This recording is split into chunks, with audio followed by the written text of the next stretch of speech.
नमस्कार। एक और नए वीडियो में आप सभी का बहुत बहुत स्वागत है।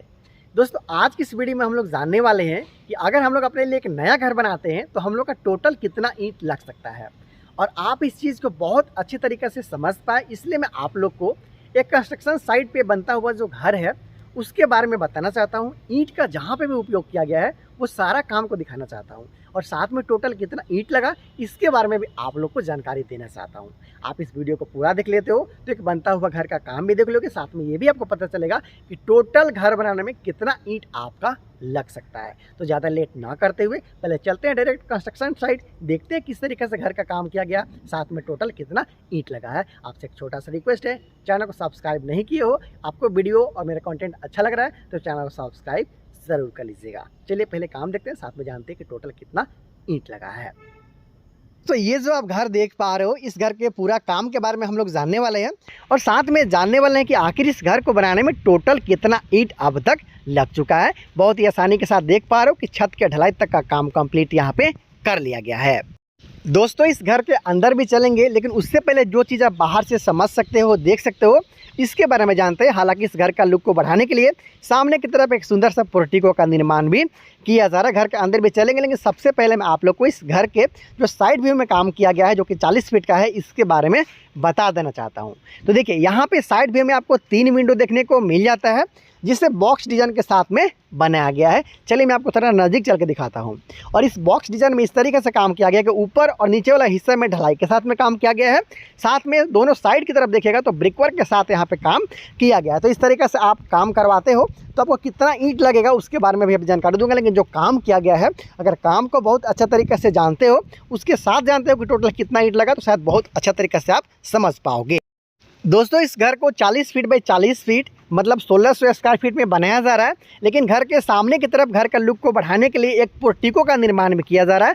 इसको मिलाते हुए total buildup area 1720 square feet हो जाता है। चूँकि यहाँ पे 12 फीट बाई 10 फीट का सामने की तरफ पोर्टिको का निर्माण भी किया गया है। बहुत ही आसानी के साथ आप यहाँ पे देख पा रहे हो। बीम वगैरह को भी देख लीजिए, आपको बनने वाले घर के लिए पोर्टिको के लिए आइडिया मिल सकता है। 9 इंची बाई 9 इंची का ये कॉलम है। हालांकि ये जो आप देख पा रहे हो पोर्टिको का काम, इसमें बहुत ज़्यादा एक्स्ट्रा ईंट नहीं लगा हुआ है। ये आप देख पा रहे हो, सिर्फ ऊपर वाला हिस्सा में यहाँ पे आर्क के ऊपर में कुछ ब्रिक वर्क किया गया। उसके बाद फिर इस घर के लिए छत का ढलाई का काम किया गया है। ज़्यादा लेट ना करते हुए चलते हैं इस घर के अंदर और देखते हैं कि आखिर अंदर में इस घर में किस तरीके से काम किया गया है और टोटल कितना ईंट लगा है इस घर का काम को अब तक करवाने में।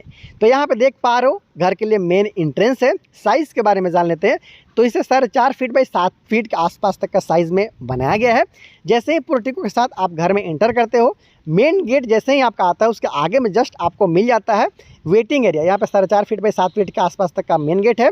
उसके साथ जैसे ही आप आगे बढ़ते हो, आपको यहाँ पे मिल जाता है वेटिंग एरिया। वेटिंग एरिया के लेफ्ट साइड में आप देखिएगा तो आपको इस घर के लिए मिल जाता है सीढ़ी। बिल्कुल क्लॉकवाइज सीढ़ी का काम यहाँ पे किया गया है। बहुत ही आसानी के साथ देख पा रहे हो, सीढ़ी का काम ढलाई के साथ में किया गया है।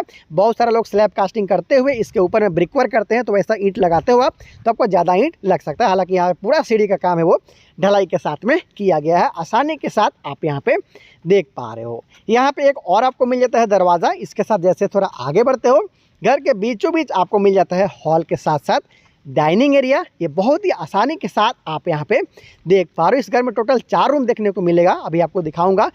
और उसके साथ यहाँ पे आप देखिएगा तो इस घर के लिए पूजा रूम का काम किया गया है। यहाँ पे किचन है, इसके साथ साथ वो कॉर्नर पे आपको पहला रूम मिलता है। उसके साथ यहाँ पे टॉयलेट और बाथरूम है, एग्जिट डोर है। उसके साथ राइट साइड में आपको 3 बेडरूम देखने को मिल जाता है, जिसका साइज 12 फीट बाई 10 फीट के आसपास का साइज़ का रखा गया। ये तीनों रूम है, ये देख सकते हो। हालांकि एक रूम का आपको दिखा देता हूँ कि किस तरीके से रूम के अंदर में काम है वो किया गया है, जिससे आपको आइडिया मिलेगा। यहाँ पे इस घर के लिए कॉमन टॉयलेट और बाथरूम अलग अलग बनाया गया है, और साथ में एक एग्जिट डोर भी दिया गया है, जिससे आपातकालीन स्थिति में आप यूज़ कर सकते हो। इमरजेंसी में आप यहाँ से एग्जिट कर सकते हो। यहाँ पे डबल विंडो के साथ में इस घर के लिए काम है वो किया जा रहा है। ये बहुत ही आसानी के साथ आप यहाँ पे देख पा रहे हो। इस घर में आपको 4 बेडरूम के साथ hall, dining area, kitchen, toilet bathroom के साथ सीढ़ी, पूजा रूम और पोर्टिको बना हुआ आप इजिली यहाँ पे देख पा रहे हो। दोस्तों इस घर के फर्श के बारे में बात कर लिया जाए तो यहाँ पे देख पा रहे हो कि ब्रिक सोलिंग वगैरह का काम अभी तक नहीं किया गया। हालांकि ब्रिक सोलिंग में भी अच्छा खासा ईंट यहाँ पे लगने वाला है। साथ में इस घर के लिए जो दीवार का काम किया गया है उसके बारे में भी जानिए। ये नीचे में देख सकते हो कि सिर्फ मिट्टी का भराई तक का ही काम किया गया है। फर्श में अगर आप ब्रिक सोलिंग कराते हो वहाँ पर एक्स्ट्रा ईंट आपका लग सकता है। साथ में यहाँ पे जो घर के लिए लिंटल लेवल रखा गया है उसका हाइट के बारे में बात कर लिया जाए तो ग्राउंड के लेवल से लगभग ये जो घर का फर्श का लेवल देख पा रहे हो वहाँ से 7 फीट का हाइट रखा गया है। और घर का फर्श का हाइट से जो घर के लिए जो छत का हाइट है वो लगभग 10.25 फीट के आसपास में रखा गया है। तो 7 फीट पे लिंटल बीम, 10.25 फीट पे घर का फर्श का हाइट से लेकर जो घर का छत का हाइट है वो 10.25 फीट रखा गया है। कॉलम के बारे में भी थोड़ा सा जानकारी ले लीजिए, साथ में जानेंगे टोटल कितना ईंट लगा है। 9 इंच बाई 9 इंच का इस घर में टोटल जो कॉलम है उसका प्रयोग किया गया है। 9 इंच बाई 9 इंच का ही यहाँ पे बीम का प्रयोग करते हुए इस घर का काम को किया जा रहा है, जिसमें 4 सरिया लगाया गया है 12 mm का। दोस्तों घर का काम को अंदर से और बाहर से तो हम लोगों ने देख लिया है। एक बात और आप गौर करेंगे कि अभी और ज़्यादा ईंट लगेगा, क्योंकि इस घर के लिए सीढ़ी रूम और घर के छत के ऊपर में जो चारदीवारी किया जाता है जिसे हम लोग पैरापेट वाल बोलते हैं उसका काम अभी तक नहीं किया गया है। बहुत ही आसानी के साथ यहाँ पे देख पा रहे हो सीढ़ी का रूम, पैरापेट वाल का काम, उसके साथ घर का फर्श बनाने का काम अब तक बाकी है। तो दोस्तों आपने इस घर में किया गया पूरा काम के बारे में तो जान लिया है। अब बारी है ये जानने का कि आखिर इस घर को बनाने में टोटल कितना ईंट लग चुका है। दोस्तों काम के बारे में बात कर लिया जाए इस घर के तो बाहर वाला दीवार सारा 10 इंची के साथ है। अंदर का पार्टीशन वाल 5 इंची का रखा गया है। साथ में एक बात का और आप ख्याल रखेंगे, घर के लिए जो सेप्टिक टैंक बनाया जाता है उसका निर्माण मैंने अभी तक आपको नहीं दिखाया है, तो उसमें भी अच्छा खासा ईंट है वो लग जाता है। मैं इस वीडियो में सिर्फ ये जो घर का काम किया गया है इसके बारे में बताना चाहता हूँ, और घर बनाने में टोटल कितना ईंट लगता है इसके बारे में जानकारी देना चाहता हूँ। इसके साथ साथ एक बात और याद कर लेंगे आप कि घर का जो फर्श का काम किया जाता है, जो घर के लिए जो तल बनाया जाता है वहाँ पे पहले ब्रिक सोलिंग किया जाता है। मिट्टी का भराई तक का काम तो आपने देखा है, अब इस पे ब्रिक सोलिंग किया जाएगा तो उसमें भी अच्छा खासा ईंट है वो लग जाता है। उसका काम भी अब तक नहीं किया गया। सिर्फ घर का बाहर के दीवार और अंदर के दीवार के बारे में मैंने आपको बताया कि किस तरीके से इस घर का काम को किया जा रहा है। हालांकि घर के ऊपर का जो पैरापेट वाल का काम किया जाता है, मतलब घर के छत के ऊपर जो हम लोग चारों तरफ से 3-3 फीट का चारदीवारी देते हैं उसका काम यह भी बाकी है।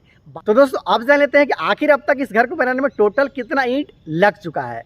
दोस्तों लगभग 18,500 के आसपास में ईंट इसमें लग चुका है। याद रहे इस घर के लिए टोटल 20,000 ईंट है वो मंगाया गया था, जिसमें से कुछ ईंट है वो बचा हुआ है। आपको पता होगा कि घर बनाने के दौरान जो हम लोग इसका जोड़ाई का काम करवा रहे थे तो कुछ ईंट इसमें टूट भी जाता है, ये बात आपको पता होगा। तो कुछ ईंट आपका है वो डैमेज हो सकता है। तो इस तरीके से आपका घर का काम करवाना होगा तो लगभग 18,500 ईंट का आवश्यकता आपको होगा।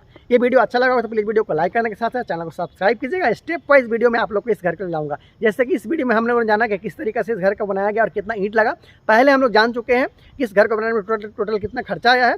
आने वाला दिन में देखेंगे किस तरीके से प्लास्टर किया गया और किस तरीके से फिनिशिंग तक इस घर को ले जाएगा, किस तरीके से पेंटिंग वगैरह का काम किया जाएगा, और आखिरी तक दिखाऊंगा कि घर को कंप्लीट होने में टोटल कितना पैसा का खर्चा आया। तो जैसे जैसे काम आगे बढ़ेगा स्टेप वाइज वीडियो में आप लोग के लिए लाता रहूँगा। बहुत सारे वीडियो के लिए चैनल सब्सक्राइब जरूर कर लीजिएगा। Thank you so much.